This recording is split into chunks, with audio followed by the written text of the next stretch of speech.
শেখ হাসিনার পদত্যাগের পর দেশব্যাপী নৈরাজ্য ও অস্থিতিশীল পরিবেশ সৃষ্টি হলে বিভিন্ন স্থানে হিন্দু সম্প্রদায়ের বাড়িতে হামলা, ভাঙচুর এবং লুটপাটের মাধ্যমে ক্ষতি সাধন করে দুর্বৃত্তরা।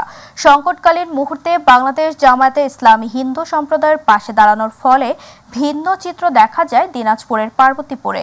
একাধিক দল গঠনের মাধ্যমে বাড়ি বাড়ি গিয়ে মতবিনিময়ের পাশাপাশি রাত জেগে বসতবাড়ি ও ধর্মীয় উপাসনালয় পাহারা দেওয়ার মাধ্যমে তাদের নিরাপত্তা নিশ্চিত করেন সংগঠনের স্থানীয় নেতাকর্মীরা।